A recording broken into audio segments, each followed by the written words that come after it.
Ah.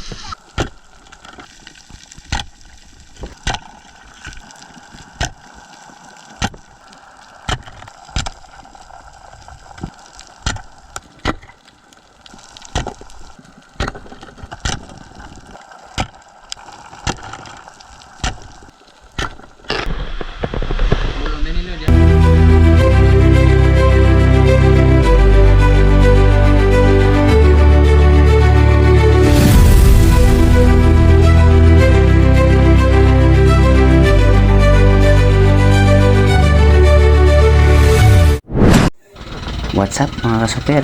Welcome po muli sa ating channel. Panibagong araw at panibagong vlog naman po tayo. Ngayon mga kasuper ay tumawag yung kapatid ko na marami daw kawan na dalagang bukid. Kaya dali-dali kami na rumisponde at puntahan natin yung spot na sinasabi nila na marami daw kawan na dalagang bukid. So ngayon mga kasuper ay kasama ko yung hipag ko. Bali siya ang taga-area mamaya dahil wala akong kasama. Sana maabutan natin at makulong natin. Kaya update tayo pagdating natin doon. Let's go!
Yun, pagdating nga namin dito sa spot mga kasuper ay agad namin pinaikutan yung kawan ng dalagang bukid.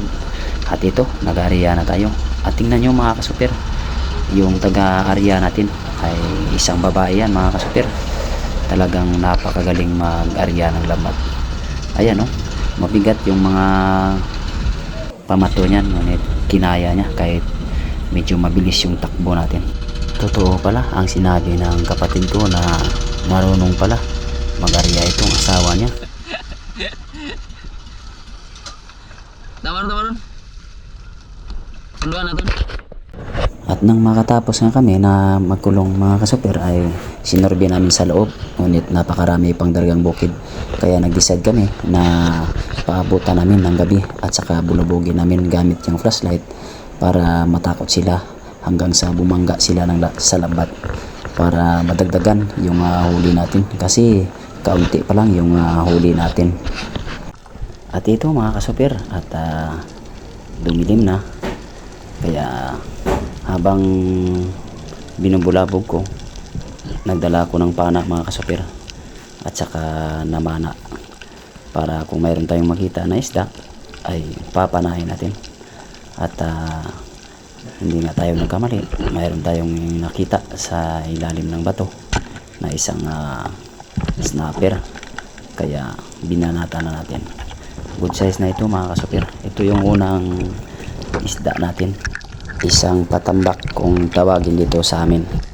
At ang bawat kilo nito ay nasa 250, pinakamababa na yung 230 ng isang kilo dito sa amin. Kaya ayos na yung buhay na mano.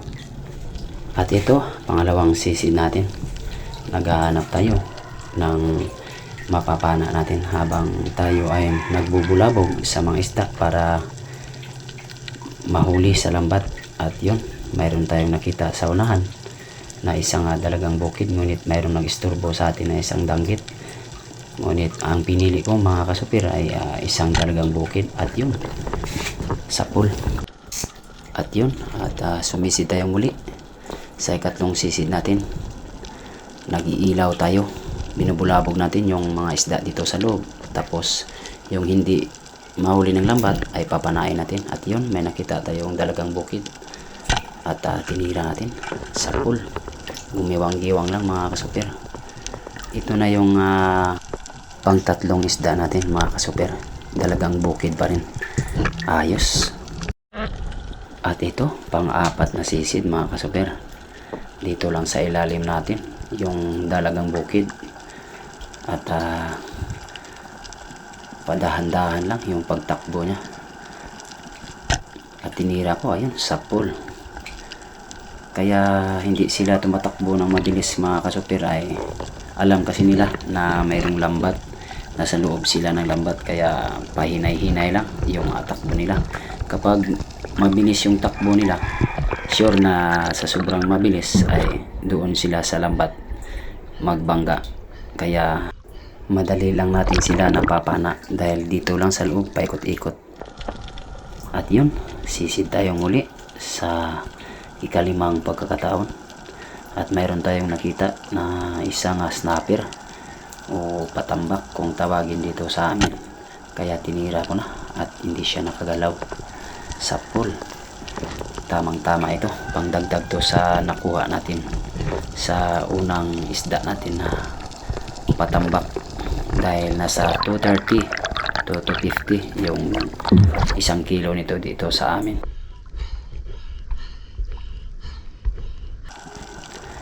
At ito mga kasupir, at sumisid naman tayo at mayroon naman tayong nakita na isang aratan kung tawagin dito sa amin. At hindi naman ito masyadong kalakihan, ngunit malaking bagay ito mga kasupir, pangdagdag sa ibibinta natin. Buti na lang at ako yung inutusan nila na magbulabog dito sa loob ng lambat, nang sa ganon makapagpamana tayo. At ito, nakakita tayo ng dalagang bukid at tinira natin, sapul din mga kasupir. Malaking bagay na mamana tayo sa loob ng lambat dahil hindi lumalayo yung mga isda, dyan lang paikot-ikot sa loob, kaya hindi mahirap habulin at panain. At yun, sumisid tayo muli mga kasupir. Mayroon tayong nakita na talagang bukid, bali dalawa sila sa ilalim ng bato. Grabe, ang sarap talaga mamana kapag nasa loob ng lambat, kasi hindi halos lumalayo yung isda, dito lang paikot-ikot. Kaya walang kahirap-hirap na mamana kapag mayroong lambat.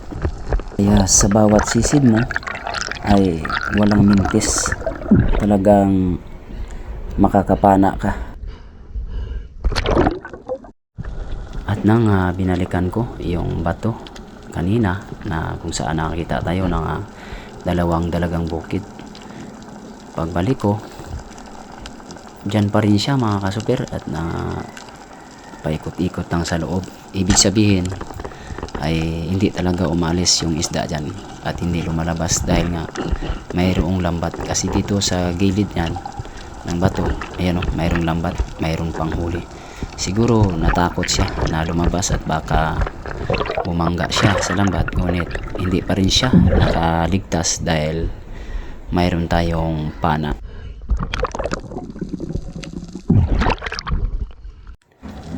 At ito, dalagang bukid ulit, tinira ko, ayun, sapul. Iba talaga pag nasa loob tayo ng lambat, walang kahirap-hirap. At dito lang tayo paikot-ikot sa loob, ngunit dyan pa rin sila. Kaya hayahay yung pamamana natin ngayon mga kasupir, walang kahirap-hirap. At ito na naman, dalagang bukid ulit mga kasuper. Grabe, ang lalaki pa naman ng dalagang bukid na ito. Halos 1 kilo nito mga kasuper. Nasa 200 din ang kilo nito dito sa amin. Grabe, hindi na tayo nahihirapan. Halos dalagang bukid lahat. Iba talaga pag mayroong lambat, wala talagang kahirap-hirap.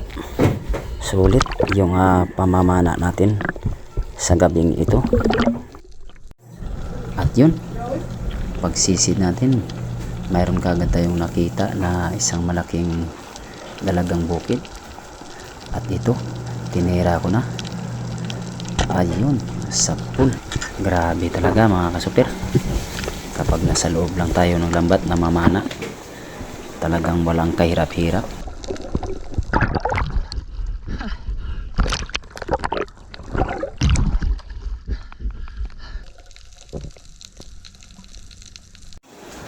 At ito na naman, dalagang bukid ulit. At tinira ko na, sa pool na naman.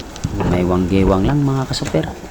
Grabe, buti na lang ako yung inutusan nila na magbulabog dito sa loob ng lambat para bumangga yung isda sa lambat. Kaya habang nagbubulabog, nagmamana tayo. Ito yung paborito ng lahat, isang malapad na surahan mga kasuper. Pinana na natin, ayun, may wanggiwang lang. Napakalaking surahan talaga. Sarap nitong inihaw mga kasuper. At sinabawan. Grabe, nasa 1 kilo na ito mga kasuper. Ngunit mura lang dito ito sa amin. Nasa 120 lang ang kilo. Pero kahit na mura, ang taba nito at ang sarap. Kaya nga paborito ito ng lahat dito sa amin. Kapag nakahuli ka nito, ay talagang pinag-aagawan. At sa pagkakataong ito mga kasuper, ay pumana tayo ng isang dalagang bukid. Ngunit ito'y sablay. Sayang. At sumisid tayong muli. Isa na namang dalagang bukid mga kasuper. Malaking dalagang bukid. Pinana ko, ayun, may wanggaywang. Puro na lang talaga dalagang bukid. Grabe, ang swerte talaga natin sa gabing ito, sa pamamana natin. Ayan malalaki na itong mga kasuper. 4 piraso ang 1 kilo nito.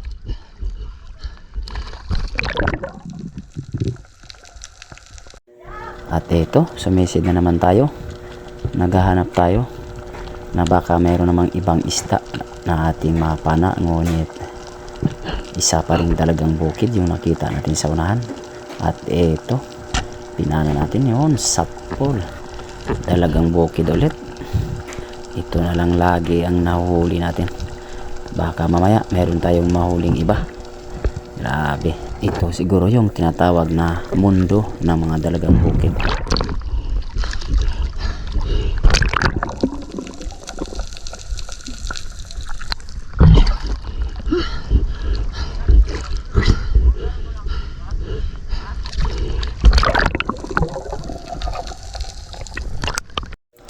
At sumisid tayo. Nagbabaka sakali na mayroon namang iba na isda yung mapana natin. Ngunit nang nakita ko ay dalagang bukid pa rin. Kaya ayos lang. Pinana natin sa pool. Wala na talaga akong masabi. Kapag nasa loob tayo ng lambat, mamana, ay walang kahirap-hirap. Hindi ka na maghahabol dahil nandyan lang sila sa ilalim. Naghihintay lang na sila ay panain.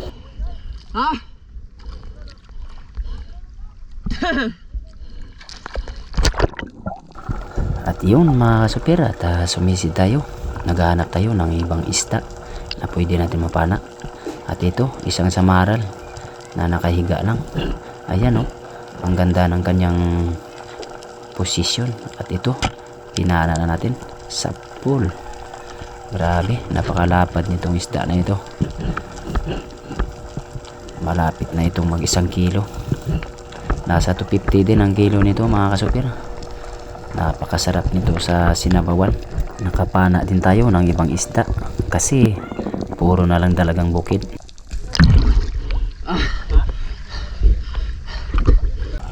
At ito yung huling pana natin. Isang malaking bagulan. Kumakain ito ng dalagang bukid kaya pinana natin. Baka tumakbo pa. Ayos. Tumimbang din ito ng 2 kilo. Ang sarap nito mga kasuper ay adobo. Grabe, ang sarap pa sana mamana. Ngunit nag-decide na kasi kami na magbatak na kami ng lambat. Pero ayos lang kasi mag 7:30 na ng gabi. Kaya kailangan na namin magbatak. Baka maabutan kami ng 10:00 dito sa laot. Dahil dito pa kami maghuhugot ng isda. Hindi na namin doon dadalhin sa tabi para hugutin. Dahil kapag dinala pa namin doon, baka lumambot pa at masira. Sayang naman, kaya dito na lang tayo maghugot. At ito na nga mga kasuper, at magabatak na kami. Bali yung nasa itaas ay si TM, si Ronron, at saka si Ninya, tapos si G. Lloyd. At kami naman sa ilalim ni SB Lloyd. Kami yung kumukuha ng sabit. At saka syempre yung mga isdang na lalaglag. Kasi maliit yung mata ng lambat na ito. Nasa 9 lang at saka 8. Kaya yung mga malalaki, kapag nagagalaw yung lambat, pag hinila sa taas, yung mga malalaki ay nahuhulog kasi nasa pisngi lang or sa bibig lang yan na nakatuloy sa lambat. Kaya kung walang tao sa ilalim, kapag nahulog yung isda, ay sayang naman. Ha?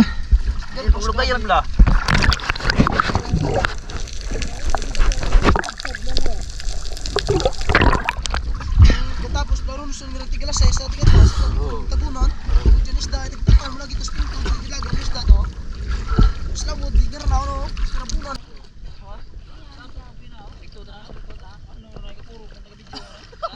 Siyempre lamig. Wa, yung uyong ron.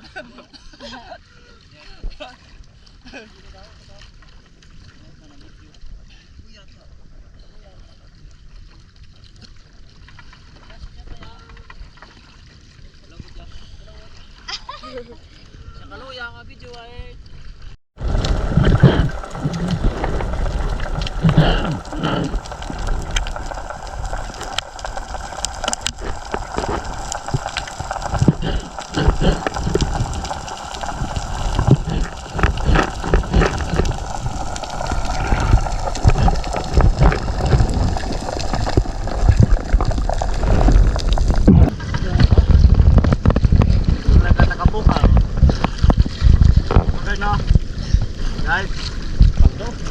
Silaw nung ang ibag.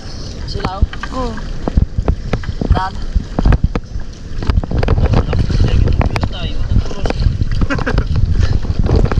Ini pa. Yaw silaw. Bakit? Dan. Kita. Eh, sebelum terbakar.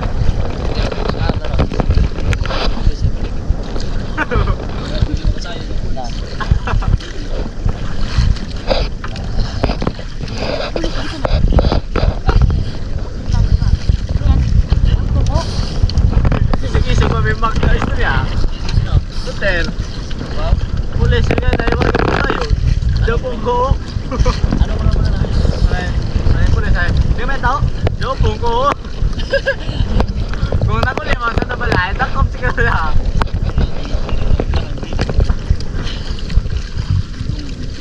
Kung ano hindi ko jawar to, ano to. Masakit na konti ay ito na gusto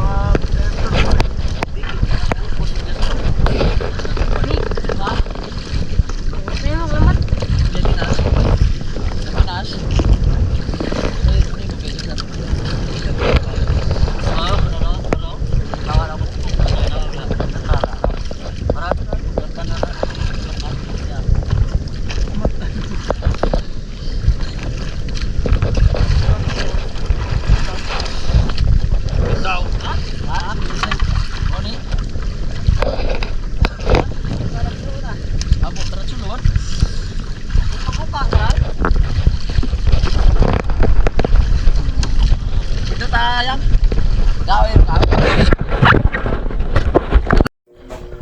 yun, tapos na nga tayo mga kasupir. At ito yung huli ko sa pamamana kanina. Kaya doon na lang tayo update sa tabi kung gaano karami yung huli natin. Estimated natin dito mga kasupir, nasa 65 or 70 kilos yung nahuli natin. Kaya ayos na rin ito.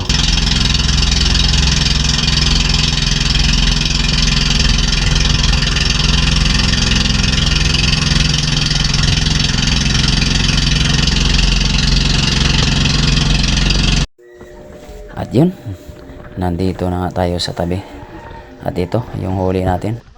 Ayos. Salamat sa biyaya.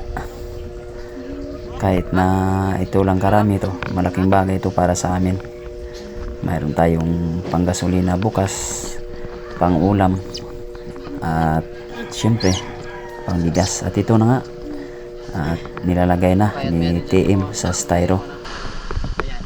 Oo, kasi ulo kami guardian. Parang mas lang yung mulot na. Naroon na.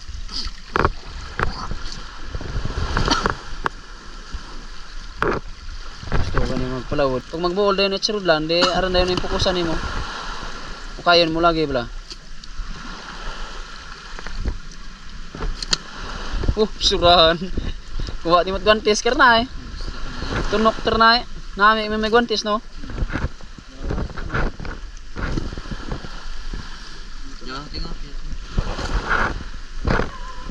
Hai, patunay na nato na.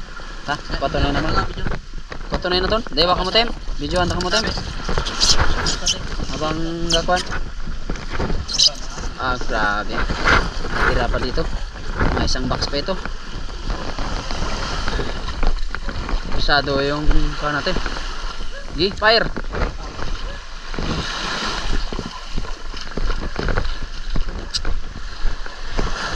Balikan pa natin. Wag edit burubuan dyan. Bubuan. Bubuan it kono.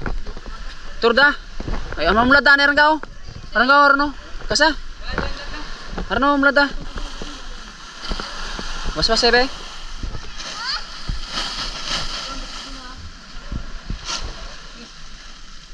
Ay, beras. Di, bubuah. Bubuah lang.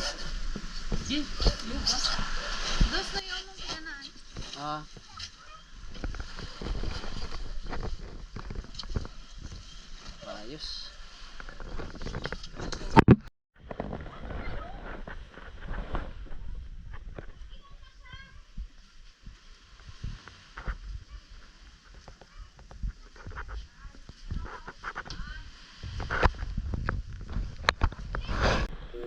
At ito yung huli ko sa pamamana kanina mga kasupir. Grabe talaga. Double income tayo. Mayroon tayong income sa pamamana at mayroon tayong income sa lambat. Ayos. Ay, may sinubad ka ng lukos mo. Eh, sabi ko naman bakal, nilat sulig. Yan ano na eh. Ibang isda, ala, kinaon ng lukos oh. Naon siguro yan. Ay, tira ng yan.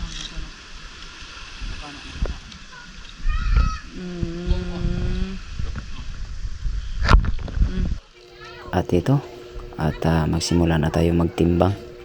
Umabot na nito mga kasupir ng 65 kilos. Mahigit ito 70 dahil mayroon tayong mga 10 kilos na itinabi para pang ulam. Malaking bagay talaga pag nandoon pa lang sa laot ay hinuhugot na yung isda. Kasi pagdating dito ay magkilo na lang.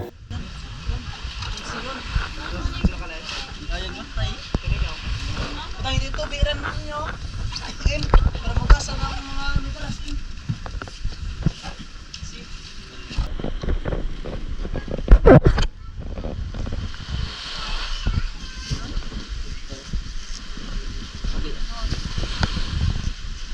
Balkogi din, pinakanaba 50. Pingalon ko tidak yan.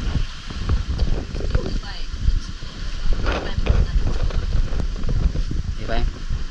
Hindi ninyo maintindihan hanggang. Nalamig ka nung smigulotir, be?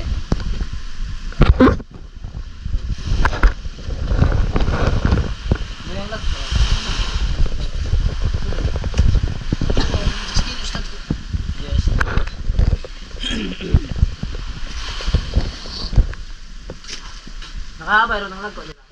At yun, sa ating mga silent viewers, sa ating mga subscribers, at sa lahat ng sumusuporta sa aking channel, maraming salamat po sa patuloy ninyong panonood. At ako ay magpapaalam na. God bless you all and bye-bye!